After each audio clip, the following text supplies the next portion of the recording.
Que Deus possa abençoar a sua vida, a sua casa, a sua família, o seu lar, poderosamente em nome de Jesus. Deus nunca chega tarde, Ele só chega na hora. Por isso que Ele é o Deus de já, o Deus de agora e o Deus de sempre. E diz a Bíblia que operando Ele ninguém... Boa noite! Em nome de... Vamos aplaudir esse Jesus bem forte. Glória a Deus! Diga glória a Deus! Glória a Deus! Glória a Deus! Glória a Deus!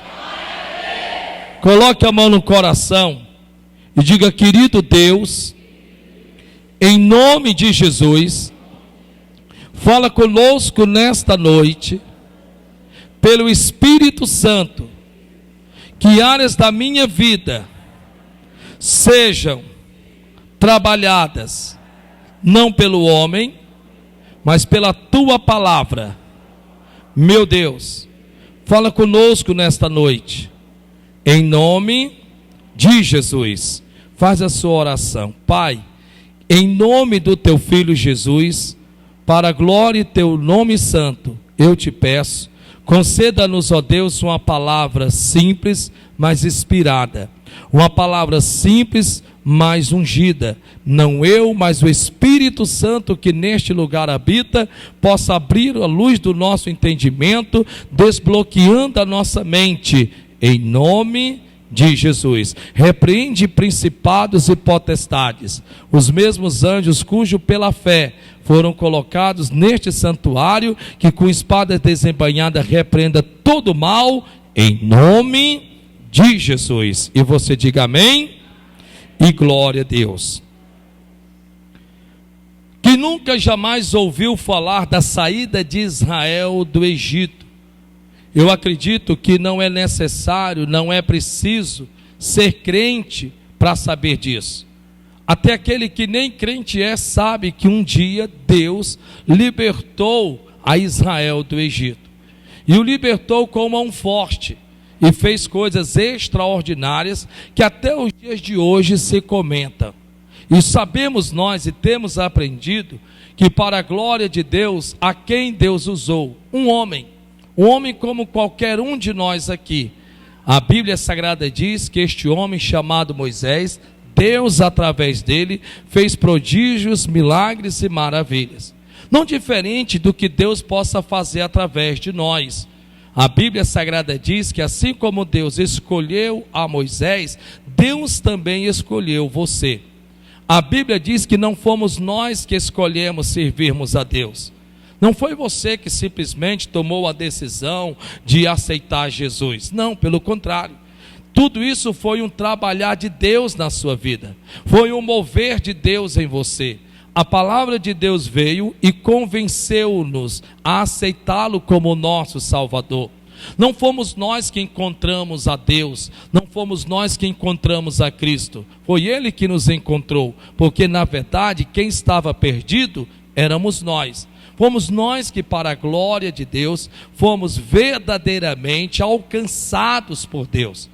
Assim, semelhantemente, como Deus tirou Israel do Egito, no que se trata dos bens materiais, corpo físico e também no espiritual, porque eles se mantinham cativos também semelhantemente, como nós nos mantínhamos cativos, quando também no que era espiritual.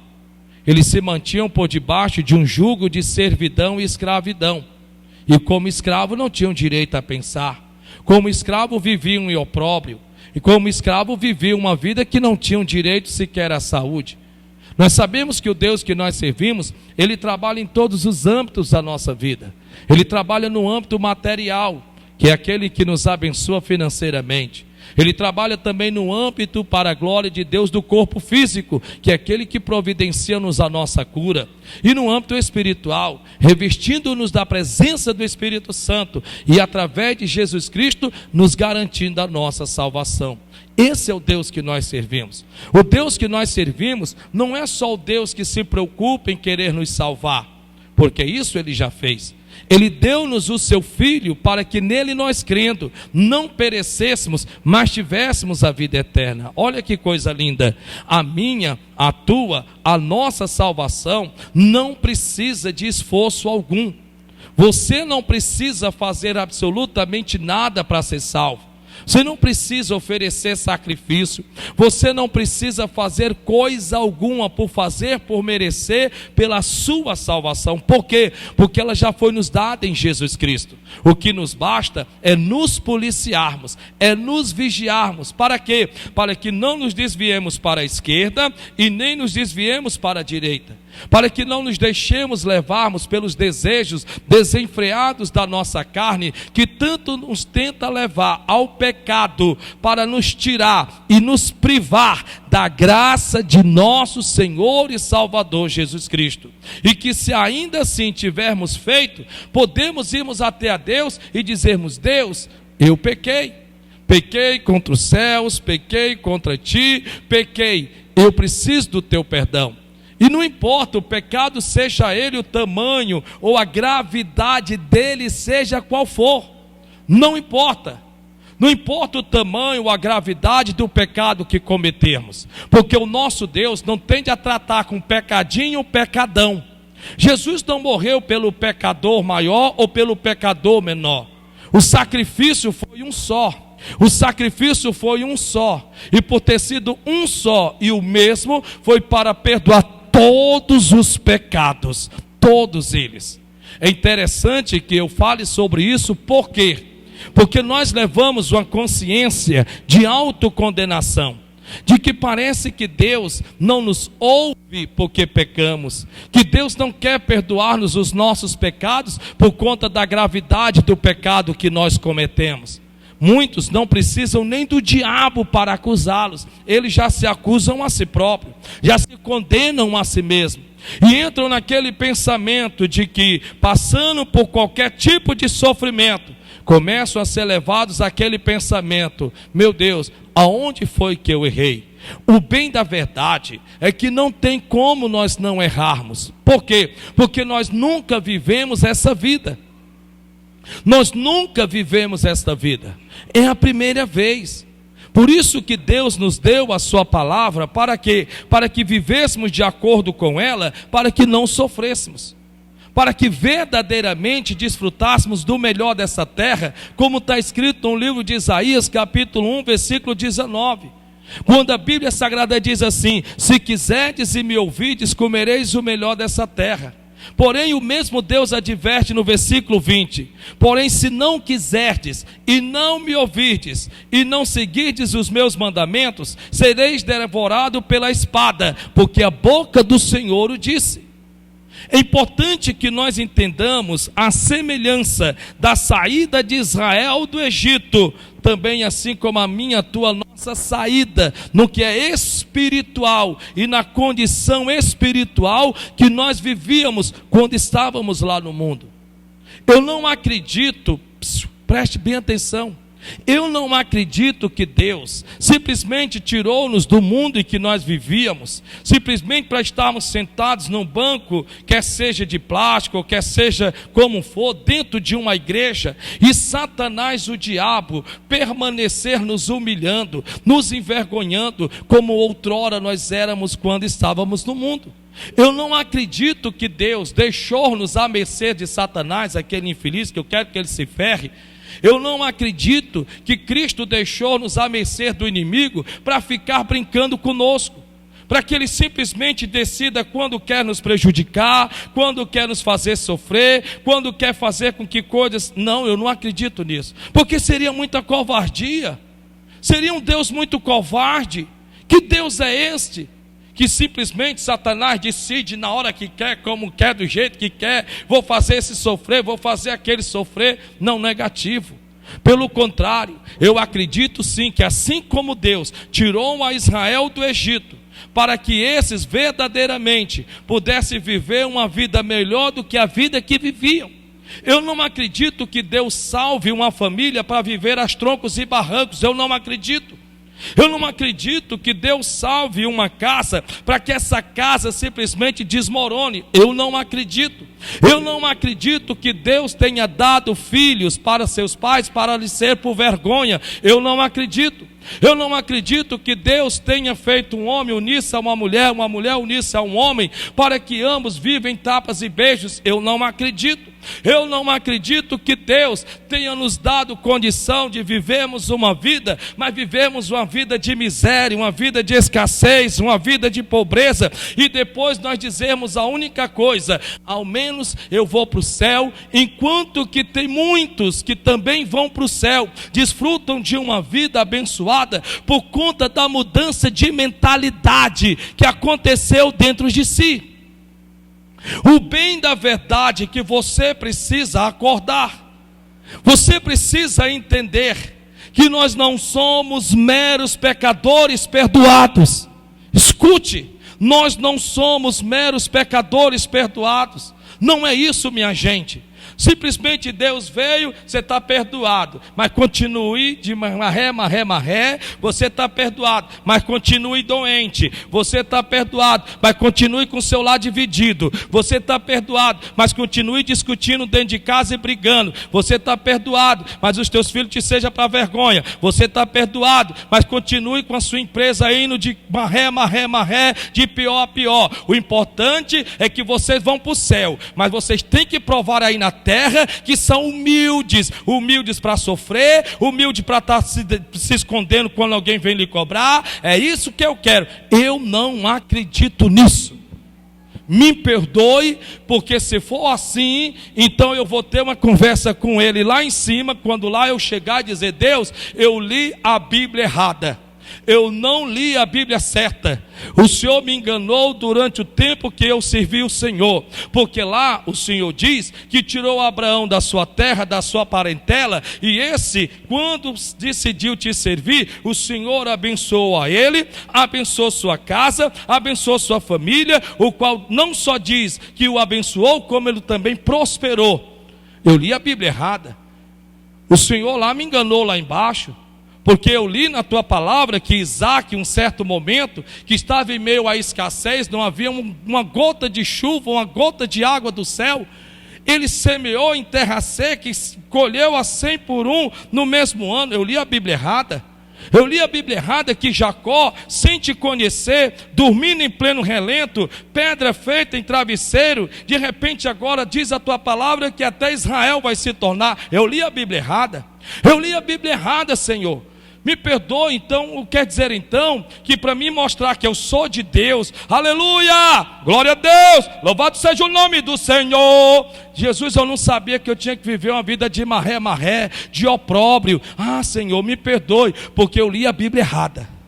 Não, em nome de Jesus não é assim, meus irmãos. A Bíblia Sagrada diz, está escrito na palavra do nosso Deus, que a vontade de Deus é boa, perfeita e agradável. A Bíblia diz que Deus tem pensamentos formados a meu, a teu, a nosso respeito, pensamentos de paz e não de mal, para nos dar o fim que esperais. Agora todos nós sabemos disso.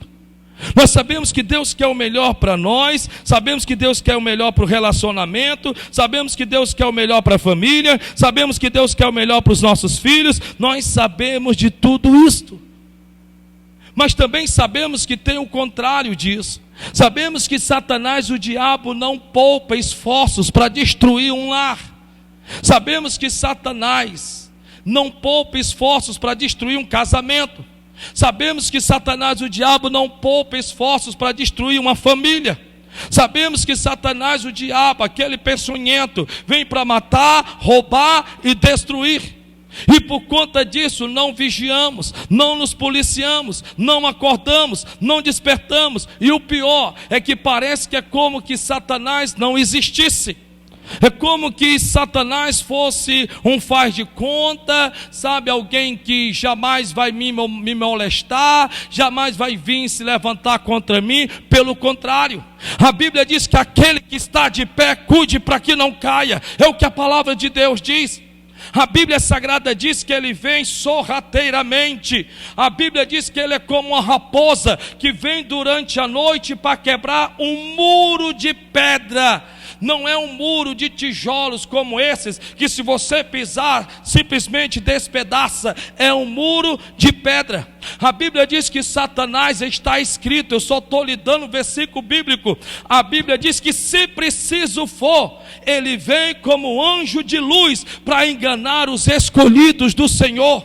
Dá para você imaginar que Satanás não vem dizendo que é Satanás? Que Satanás, para dividir um lar, para destruir uma família, para acabar com a sua vida financeira, ele não vem dizendo que é o diabo. Ele vem através de uma sociedade que você jura por Deus que é de Deus, que você jura que foi Deus que mandou. Você está necessitando, você precisa de alguém que invista no seu comércio, de alguém que invista na sua loja, de alguém que chegue com cacau, com dinheiro, porque você olha para a sua conta bancária, não tem, você olha para o caixa da loja, não tem. Então alguém chega e diz: ei, eu quero investir em você, eu tenho dinheiro para investir em você. Você logo diz de princípio: é de Deus, porque eu estava orando por isso.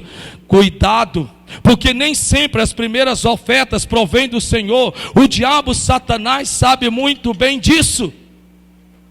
E de repente você ali, sem perceber, se deixa ser levado e trapaceado. Lembre-se que a Bíblia Sagrada diz, está escrito, que ele, Satanás, lança nos dardios inflamados do inferno. É como que fossem setas do inferno que vêm, para com o intuito de quê?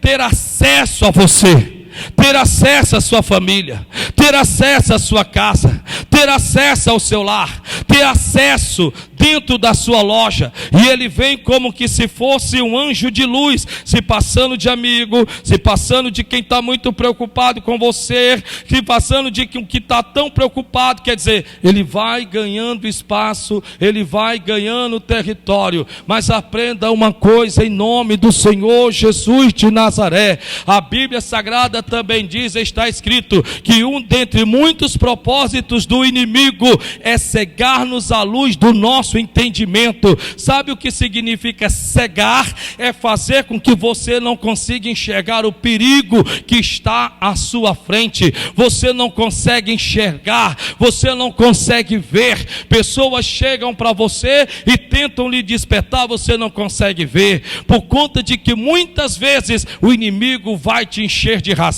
O inimigo vai dizer que não, é besteira, não tem nada a ver, e ele vai fazer com que você, sem perceber, comece a se voltar contra aqueles que querem te ajudar, aqueles que querem te aconselhar para o bem. Agora, conselho para você serve de intromissão. Você não aceita porque você está com a razão, você não abre espaço porque você se acha na razão, e pode o conselho vir de quem vier. O ruim é que se você não abre dos seus olhos a tempo, se você não acorda, se você não desperta, todos aqueles conselhos, futuramente, se você não vigiar, te servirão para vergonha. Por isso, em nome de Jesus de Nazaré, Israel saiu do Egito, Deus tirou através de Moisés com mão forte. Agora eles rumam na direção da terra prometida. Eles agora saem na direção da terra que emanaria leite e mel. Agora eu quero que você preste atenção em algo, por favor. Todos nós sabemos quem foi que tirou Israel do Egito. Sabemos que foi Deus. Mas também sabemos de algo que, se eu lhe perguntar, você vai me dizer, porque eu sei que todo mundo sabe. O que foi que Israel precisou fazer? Quais foram os esforços de Israel para sair do Egito? Quais foram os esforços de Israel para sair do Egito? Nenhum. Você vê que a Bíblia diz que Deus lutou por Israel. Deus desafiou todos os 10 deuses de Faraó, inclusive a ele próprio. O próprio Deus lutou por Israel. Mas agora Israel sai do Egito. Como nós saímos da escravidão que nós vivíamos, do cativeiro que Satanás nos mantínhamos, na depressão, no vício, muitas outras áreas da minha, da sua, da nossa vida, tanto espiritual como emocional e até inclusive financeira. Agora saímos de dentro dessa cadeia espiritual, dessa prisão, e muitos são dos que ainda se mantêm dentro dela, ou acham que ainda, infelizmente, meio que se mantêm dentro dela. Resumindo a conversa, a Bíblia diz que Israel saiu do Egito, mas agora Israel está rumando na direção da terra prometida. Só que agora eles vão ter que precisar fazer algo que nós também precisamos fazer, se nós queremos uma mudança de estação de vida. Para sair do Egito, você nem eu precisamos ter feito nada. Nós não precisamos termos subido no Gólgota, não precisamos ter sido crucificado, não precisamos termos levado uma chicotada, nós não precisamos nada disso. Você pode olhar para as minhas costas que não tem marca de chicote aqui, mas nenhumzinha. Pode olhar para as minhas mãos que também não está perfurada também não. Pode olhar para cá que não tem marca de coroa de espinho também não. Você pode olhar para os meus pés, se quiser eu tiro até a meia, você vai ver que também não tem nenhum furinho, mas nenhum furinho de prego. Nada disso eu fui ou precisei passar. Ele passou por mim, ele passou por você, ele passou por nós. É o Cordeiro de Deus que tira o pecado do mundo. Assim foi com Israel, quando emolaram o Cordeiro, quando eles então comeram do Cordeiro, como comemos do corpo, como tomamos do sangue de nosso Senhor Jesus Cristo. Eles emolaram, passaram o sangue nos umbrais das portas, a morte passou, mas não teve acesso à casa daqueles cujo estava marcado com o sangue do Cordeiro. Assim somos nós em Jesus Cristo, lavrados, remidos, comprados pelo sangue do Cordeiro. Louvado seja e glorificado seja Deus. Não fomos comprados com ouro, não fomos comprados com prata, mas sim pelo precioso sangue de nosso Senhor e Salvador Jesus Cristo. Por isso, se você puder dar um glória a Deus ali, aí e alegrar o Espírito Santo, dá um glória a Deus aí, querido. Tudo isso Ele fez por mim e por você, fez por mim e por nós, fez por todos nós e por todos aqueles voluntariamente creem. E o que é mais interessante é que nós, quando lemos ali no projeto de vida, como está escrito o versículo, que nós carregamos como que pela fé, de um homem chamado Davi, após milhares de anos, não foi após um dia, não foi após um mês, irmão Humberto, não, foi depois de muitos anos, muitos anos. Só Israel permaneceu 430 anos cativo no Egito. Anos e anos e anos se passaram, e agora Davi está diante de Deus, e Davi está indignado. Davi não está aceitando a derrota, Davi não está aceitando o fracasso, e Davi traz a lembrança, aquilo que lhe traz a esperança. E como está lá escrito, vou ler para você, aqui no nosso projeto de vida, está escrito, Salmo 105, versículo 37, olha o que a Bíblia diz, a visão de Davi, do que Deus fez na saída de Israel do Egito. Está escrito assim, assim o Senhor tirou Israel. Assim o Senhor tirou Israel. E os tirou como? Com mão forte. A Bíblia diz isso. Deus não deve explicação de como a sua vida vai mudar. Deus só precisa que você creia que a sua vida vai mudar. Deus não nos deve, a mim e a você, explicação de como o milagre vai acontecer. Você só precisa crer que Deus é o Deus que faz o impossível acontecer. Nós aprendemos que a fé não torna as coisas fáceis, e sim possíveis. A fé não torna as coisas fáceis. Como posso ser curado dessa enfermidade? Como posso pagar aquela soma de dinheiro? Como posso conseguir uma porta de emprego? Como pode meus filhos ser transformados? Como pode o meu casamento ser renovado? Como pode? Como? De que jeito? De que maneira? Fé todos vocês têm, porque a Bíblia diz que foi-lhes dado a medida de fé para mim e para você. Pessoas que nunca aceitaram Jesus, que nunca ouviram o Evangelho, precisam de fé até para adorar um pedaço de pedra, ou adorar o sol, ou adorar uma planta, porque sem fé não tem como se adorar, não tem como se prostrar, não tem como se crer. Todos, até quem nunca ouviu o evangelho, traz a fé dentro de si, porque nós viemos de um Deus de fé, um Deus que se move pela fé, de um Deus que age pela fé, de um Deus que é pura fé. E quando a minha, você, a nós nos fez, não nos fez covarde, não nos fez medroso, não nos deu espírito de covardia, para vendo a luta, botar o rabo entre as pernas e ficar cair. Não, de forma alguma. Ele deu-nos o Espírito Santo, um espírito de coragem, um espírito de ousadia, um espírito de intrepidez, um espírito de valentia. E esse Espírito Santo pairava sobre a face das águas, porque não tinha onde morar, não tinha onde residir, não tinha com quem conversar, não tinha como através de alguém agir. Mas hoje é diferente. Você é templo de Deus, você é morada de Deus, você é santuário de Deus. Por isso, pelo amor de Deus, deixe de ser medroso, deixe de ser covarde, levanta essa cabeça, porque maior é o que está em ti do que o que está no mundo. Aleluia!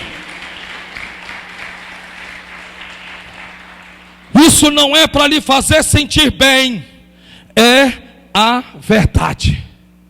É a verdade. Não vivemos, entre aspas, humanamente falando, presos a grilhões, como viviam Israel no Egito. Mas muitos vivem presos no medo, é um grilhão.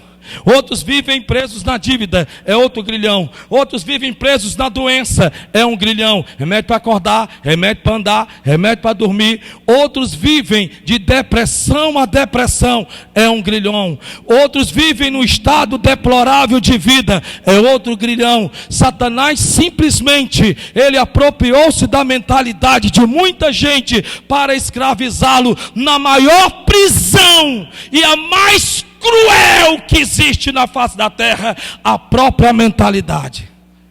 Essa é a pior escravidão, porque você saber que está escravo, você saber que está preso, detido, dentro de uma cadeia, e saber que ela está fechada pelo lado de fora, você até se conforma, porque não tem como você sair. Mas muitos, as portas estão abertas, escancaradas, mas ainda assim mantêm-se aprisionados, cativos numa mentalidade medíocre, numa mentalidade de medo, numa mentalidade de pecado, numa mentalidade de desobediência, numa mentalidade de rebeldia. E por conta disso, Satanás, o diabo, está dizendo: fique aí, baixa a cabeça, quem manda sou eu. Quem manda coisa nenhuma, rapaz, quem manda é Deus, o Criador dos céus e da terra, rapaz, o Deus de agora, o Deus de já, o Jeová direto, Escuiavé, o Jeová Sharon, o Deus que diz e está dito e acabou-se, o Deus cuja palavra não volta vazia, até cumprir o propósito para qual foi enviada, o Deus que diz: eu te saro e eu quero ver quem pede, o Deus que diz que eu abro porta porque eu tenho a chave e eu quero ver quem é que mantém ela fechada ou até a porta encostada. É o Deus todo-poderoso, e se você nele crê, meu irmão, é esse o Deus que eu estou pregando para você.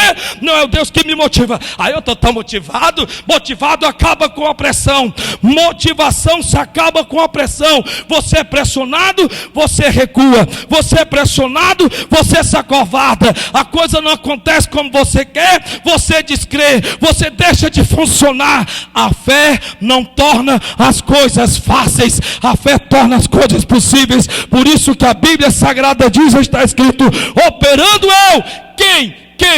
Eu quero saber quem. Quem é que pode impedir? Quem é que pode impedir? Mas os teus olhos tiraram-se de Deus. Tu tirou os teus olhos do Senhor. Tu tem tirado os teus olhos do Senhor. Tu tem olhado para quanto? Ao invés daquele que pode. Tu tem olhado para o quê? Ao invés daquele que faz. Mas eu te convido a levantar a tua cabeça, a pisar em serpente e escorpião, porque Cristo levou o cativo o cativeiro e deu liberdade aos homens. Aleluia!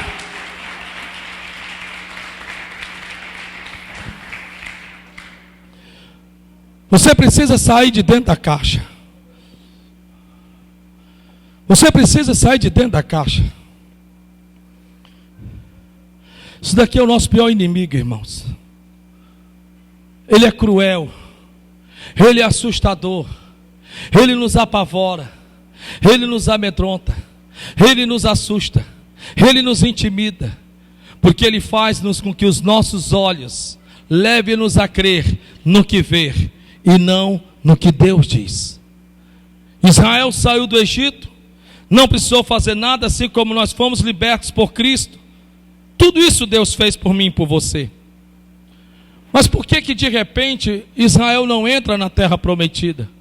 Somente só dois adentraram a terra prometida. Por que muitos são chamados e tão poucos são os escolhidos? Por que uns dentro da igreja suas vidas melhoram, outras pioram? Por que será que é por conta de pecados? Não funciona desse jeito, porque pecador todos nós já somos. Por mais que você queira ou não, nós pecamos. A questão, você sabe qual é? Mentalidade. Se eu, como eu tenho dito sempre, se algo não mudar aqui dentro, alguma coisa vai deixar de mudar aqui fora. É mentalidade. Nós viemos de uma linhagem, com todo respeito, não sei vocês, mas talvez algum de vocês é semelhante a mim. Talvez, se você perceber, você trouxe uma mentalidade de escassez dentro de si. Ou de repente você trouxe uma mentalidade de autossegurança. Tudo isso envolve uma mentalidade de um comportamento que nos impede de crermos no Deus que abre porta que ninguém fecha. Agora Israel está diante do seu maior desafio, porque não era Deus que introduziria eles na terra prometida. Agora eram eles que tinham que ocupar a terra prometida. Agora eram eles que precisavam fazer a diferença. Agora eram eles que deviam mostrar para Deus que eles se achavam merecedor de uma vida melhor do que a vida que eles estavam vivendo. Está na Bíblia Sagrada. Se você não se achar merecedor, meu irmão, você vai passar a sua vida reclamando e não vai adiantar.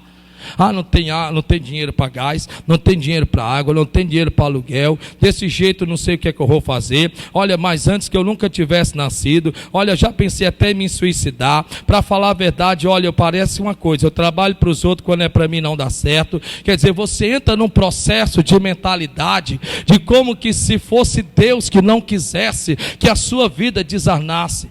Quando não, você levanta aquele pensamento: mas porque eu nunca tive oportunidade, nunca ninguém me deu a oportunidade. Mas só que a Bíblia diz que a sorte ocorre para todos.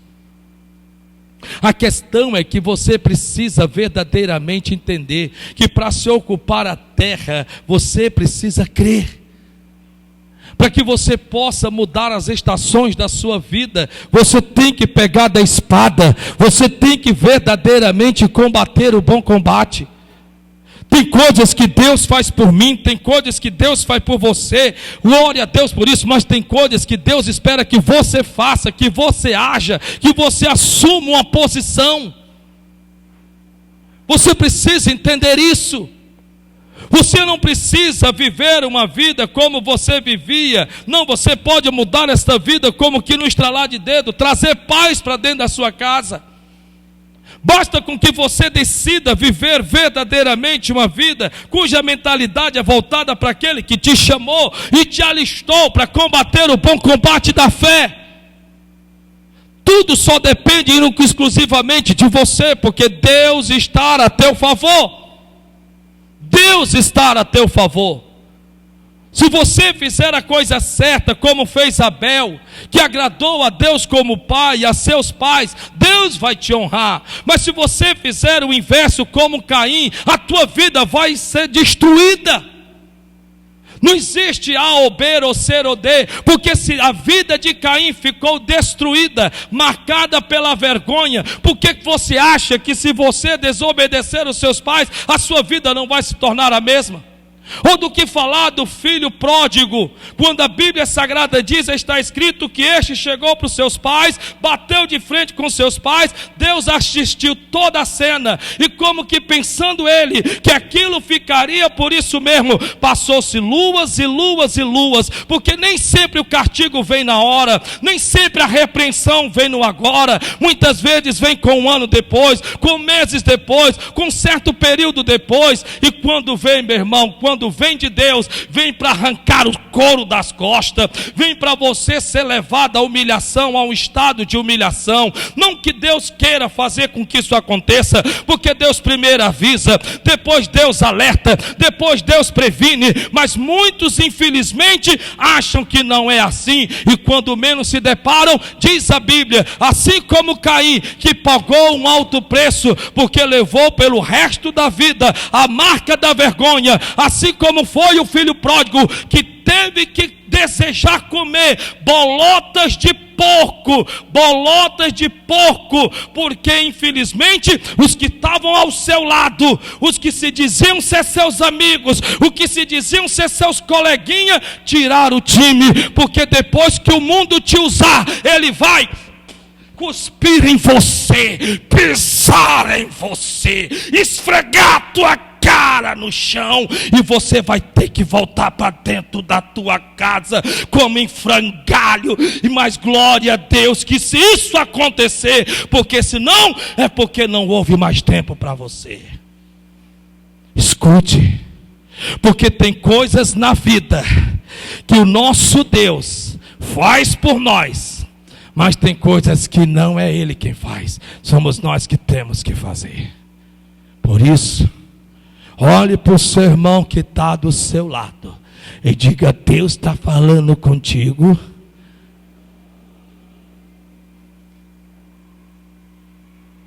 Israel está diante da terra, olhando para ela, e Deus manda espias.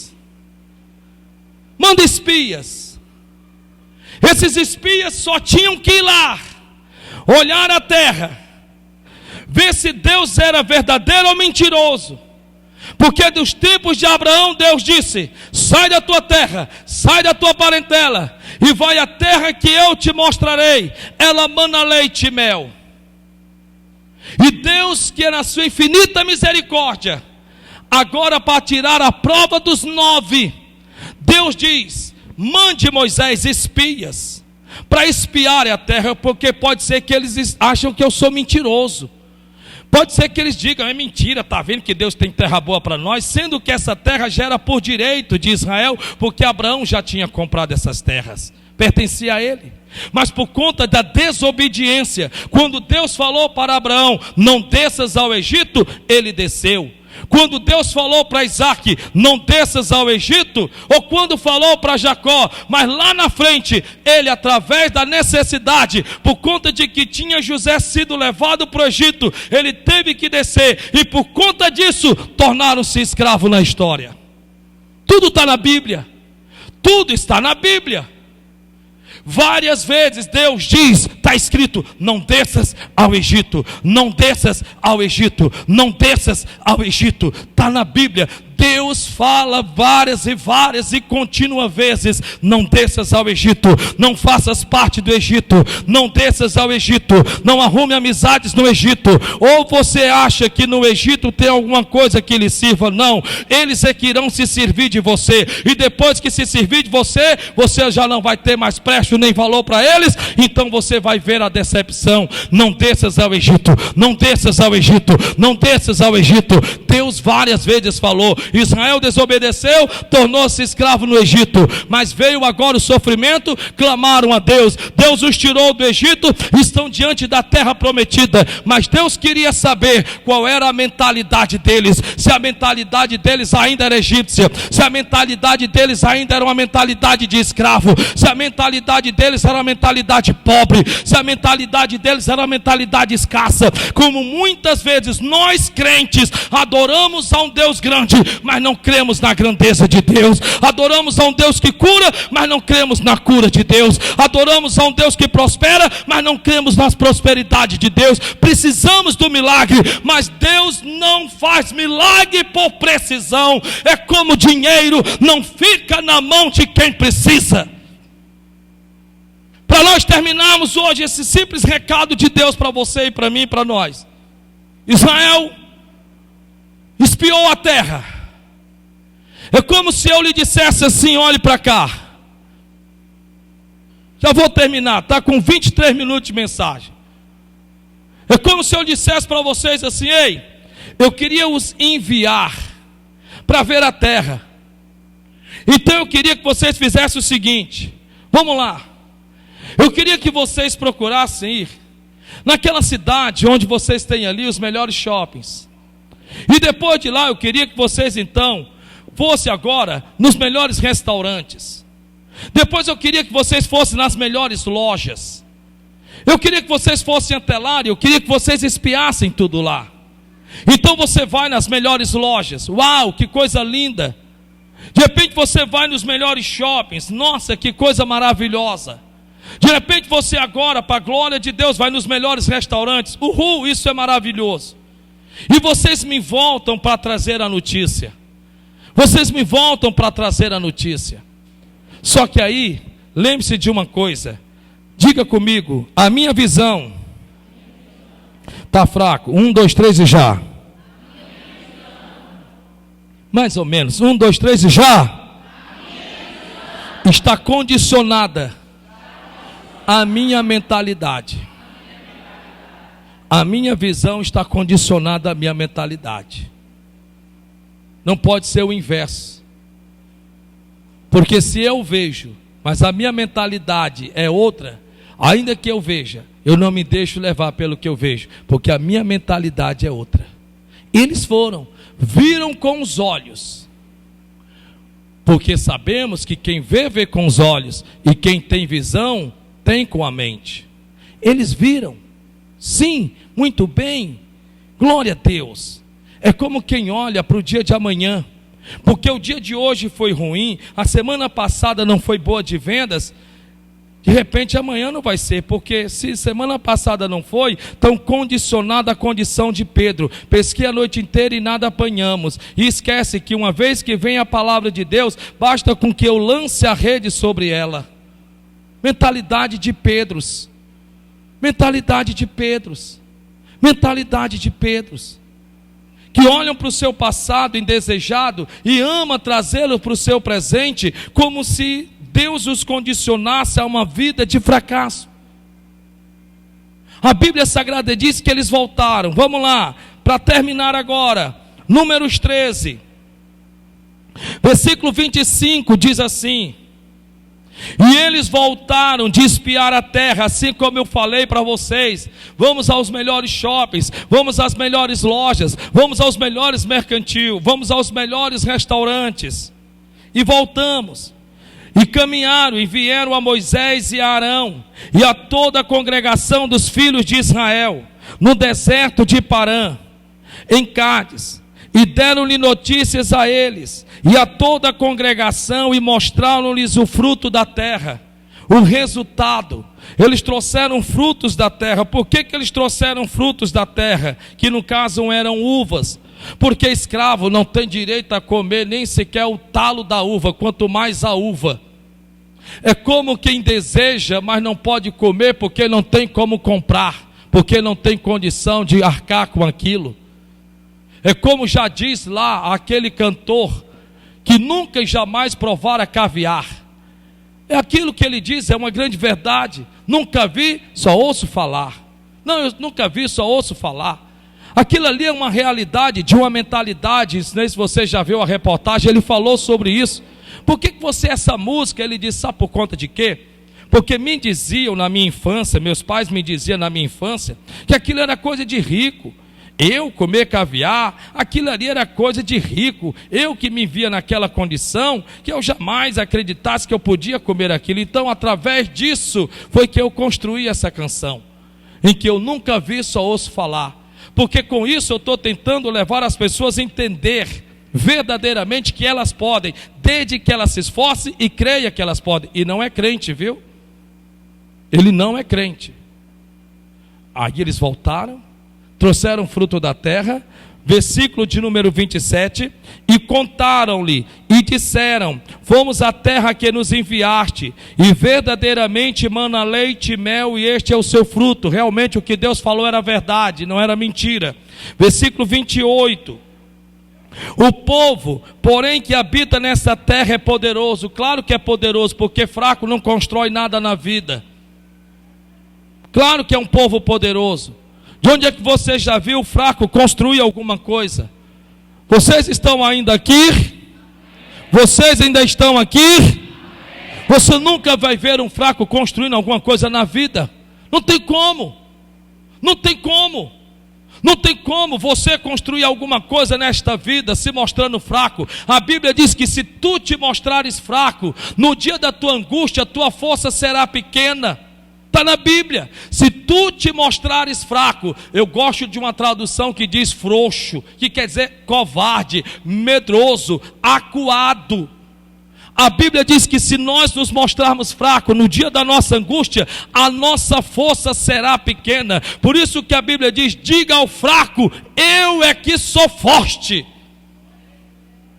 A Bíblia manda eu dizer isso. Não é ficar dizendo eu não consigo, eu não posso. Diga ao fraco, eu sou forte. Olhe para o irmão que está do seu lado, ele está meio que dormindo, e diga: ei, você é forte, não fraco. Amém? Você vê que até para falar para o irmão você fala assim, ó: você é forte, irmão. Se eu tivesse do teu lado, eu te juro, eu sendo quem eu sou e me conhecendo, eu me levantava discretamente e me sentava no outro lugar. Porque se o que sai de você sai assim, eu me pergunto quem é você por dentro. Se o que sai de você não é condicionado à condição que você se encontra, porque problema nunca vai te fortalecer, problema nunca vai te colocar de pé, problema tira de você a capacidade de resisti-lo para que o problema possa permanecer. Então não se aceite nessa situação. Diga para o seu irmão: você é forte. Amém? Sacode o irmão aí, dá uma sacudida e diz: ei, você é forte, meu irmão.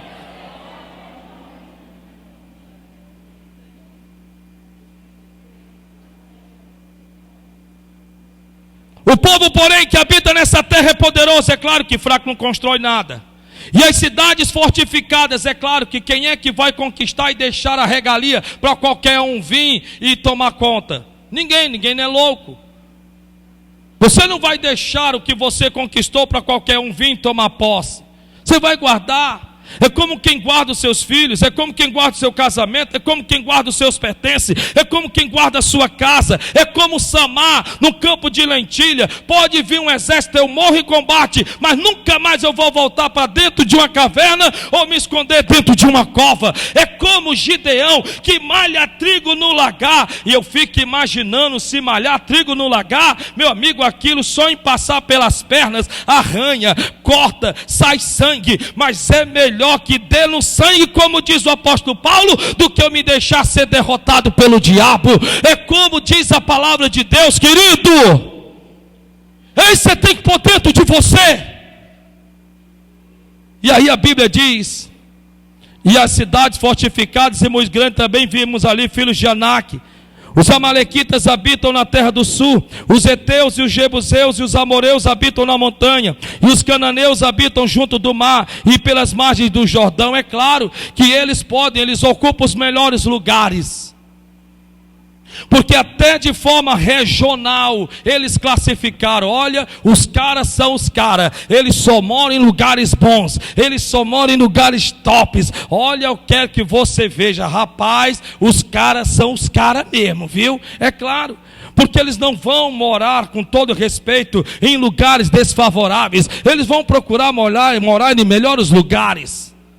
Por isso que eles dão aqui detalhadamente até os lugares em que eles residiam, porque imagina só, a Bíblia Sagrada diz aqui, eles moram na terra do sul, no sul que planta, meu querido, dá, porque não falta chuva, irmão Jorge, no sul que se planta dá. Olha, mas tem mais, viu? Eles também moram, eles também habitam nas montanhas. Claro que na montanha, meu amigo, além de ser frio, chove, e chove quase que diariamente, então o que se planta dá. Não, eles não moram só lá não, eles moram também junto do mar. É claro, você pode transformar aquele lugar em que você mora, não só em uma área pesqueira, mas também numa grande fonte de renda. É claro que eles vão morar nos melhores lugares, e tem mais, viu? Eles moram à margem do Jordão, quer dizer, qualquer coisa, se não chover, eles pegam da água para poder regar o seu plantio e dar a tempo e a hora. É claro que eles moram nos melhores lugares.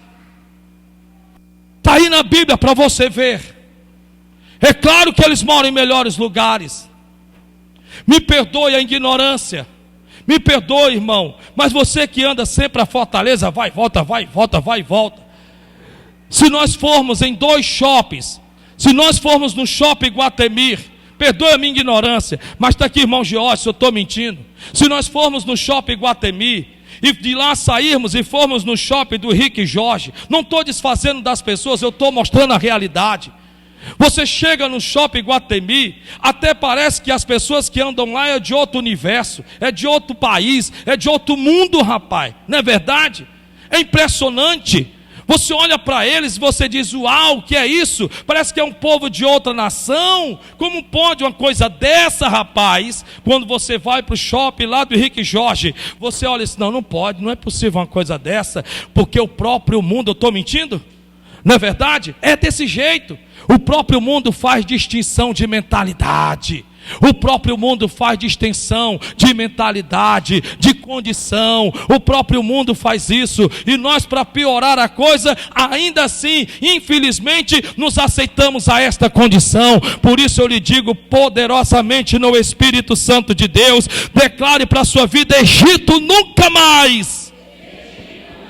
Para terminar, 35 minutos, já está bom de mensagem. Versículo 30, então Caleb fez calar o povo perante Moisés e disse, certamente subiremos e a possuiremos em herança, porque seguramente prevaleceremos contra ela. Eu lá quero saber quem é que está lá, rapaz. Eu estou pouco preocupado se está nessa terra, se eu estou nessa terra, é porque eu tenho direito de viver do bom e do melhor. Que negócio é esse? Porém eles voltaram e disseram, olha o que foi que eles disseram, versículo de número 31, porém os homens que com eles subiram disseram, não poderemos subir contra aquele povo, porque é mais forte do que nós. Eu viver uma vida melhor, não, eu venho de uma linhagem de uma família humilde, eu venho de uma linhagem que na casa dos meus pais nem bicicleta tinha, eu tenho um velocípede, isso é querer demais. Está amarrado em nome de Jesus, irmão. Está repreendido. Você pode mudar essa situação por conta dos teus filhos, por conta da tua casa. Enquanto vida você tiver nessa terra, o melhor dessa terra é para você desfrutar, é para você ter um corpo saudável, porque Deus precisa do teu corpo curado para poder através de ti te usar. Deus precisa que você seja uma pessoa próspera para que através de ti possa prosperar a muitos. Deus precisa com que a tua loja cresça para que outras pessoas que trabalham contigo se mantenham empregados e tenham como sustentar suas famílias. Deus precisa com que você ganhe dinheiro financeiramente próspero, para que a tua mãe, quando precisar, você não ter que sair pedindo emprestado, mas você ter para poder dizer, está aqui, mamãe, eu não estou emprestando para a senhora não, mamãe, não estou emprestando para o senhor não, papai, eu estou lhe dando. Nossa filha, nosso filho, muito obrigado. Você quando saiu de casa, foi com a mão na frente e outra atrás, e hoje o meu filho, me diz o que foi isso, meu filho? É Deus, minha mãe, é Deus, meu pai, é o Senhor, o Deus do ouro e da prata, é o Deus que abre porta que ninguém fecha. A Ele a honra, a glória, poder, louvor e majestade. Ninguém vai querer conhecer o Deus que você serve chegando na tua casa e vendo você usando xícara que nem azia tem. Ninguém vai querer conhecer o teu Deus chegando na tua casa e as panelas que tem lá já está com 40 anos de casado e ainda é do chá de panela quando você casou.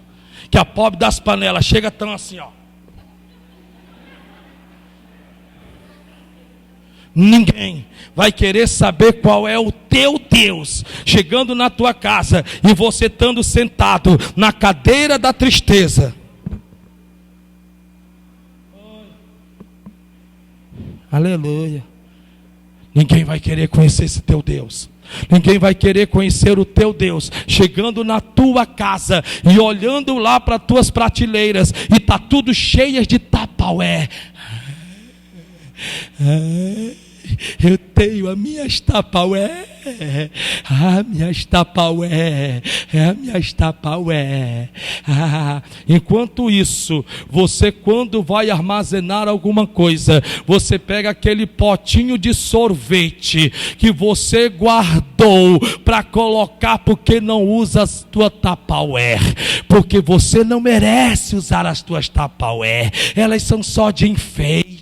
Continua com essa mentalidade pobre, continua com essa mentalidadezinha, porque se você tem essa mentalidade, é porque a tua mentalidade é de escassez. Ninguém vai querer conhecer o teu Deus em que você só usa o prato quando tem visita, enquanto não, você pega aquele pratinho que já está todo comido nas beiradas, já caiu, quebrou as beiradinhas e você então está usando, porque você não merece usar prato novo, tem que usar prato quebrado mesmo, pobre, tem que usar, mas você é crente, você serve a Deus, dá um glória a Deus aí, irmão.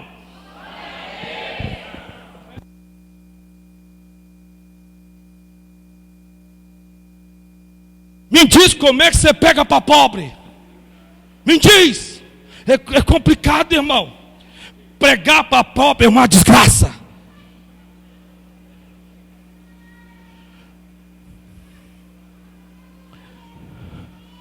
Isso se chama tratamento reverso, né? Pregar para pobre é difícil, irmão. É difícil, irmão Jerônimo. É difícil. Ninguém vai querer conhecer o Deus que você serve quando você tem roupa lá que está 40 anos guardada, 30 anos guardada, que já não usa mais, mas está lá mofando. Guarda, pobre. É para guardar mesmo, pobre. Guarda aquela porcaria lá.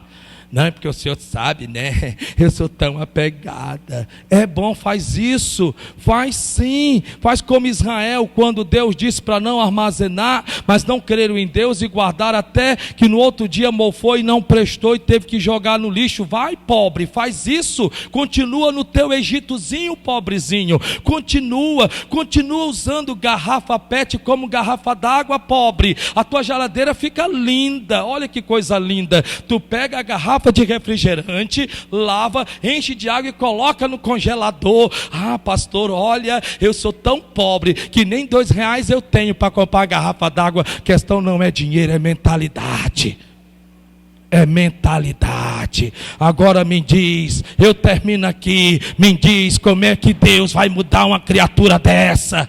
Como é que Deus vai mudar a vida de uma pessoa dessa? Se a condição que ela vive é de pobreza no sentido de mentalidade, me diz, pelo amor de Deus, há um Deus que faz milagre, mas para ele fazer milagre, você tem que começar a se achar, você tem que começar a se enxergar, você tem que começar a se ver. E eu não estou humilhando ninguém aqui não, porque eu já passei por essa condição de vida miserável, eu já enfrentei essa situação, de eu enfrentar, de ter que, Deus sabe a verdade, de eu transformar a garrafa PET em garrafa d'água, eu já tive de pegar a xícara, porque não tinha azeia, e quando vinha visita, eu colocava a melhor xícara que tinha, porque eles mereciam, eu tenho que tomar café numa xícara sem azeia. Quando vinha, colocava talheres novos, enquanto a faca não cortava mais nem um pão, porque não tinha dente. Ai pra lá, meu irmão, olha pro irmão que está do teu lado e diga, ai pra bem longe de mim, miséria.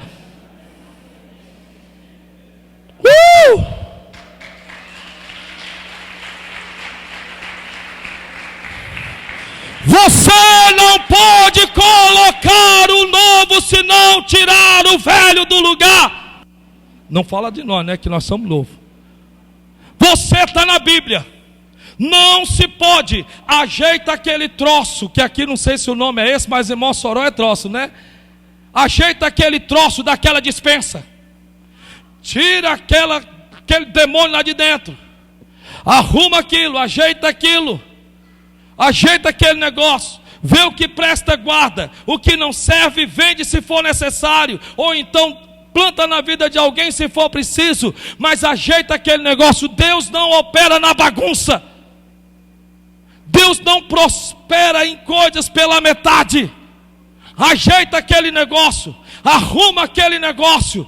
Porque aonde está algo desorganizado tem demônio. Porque luta para que você não tome uma atitude para colocar as coisas em ordem. Você quer sair do Egito? Quer sair do Egito? Quer sair do Egito? Então se coloque de pé. Se Deus falou com você e você sente no coração de semear uma semente ou dizimar neste ministério, seja fiel a Deus. Eu vou colocar a chave Pix. Seja fiel ao nosso Deus em nome de Jesus. Que Deus te abençoe.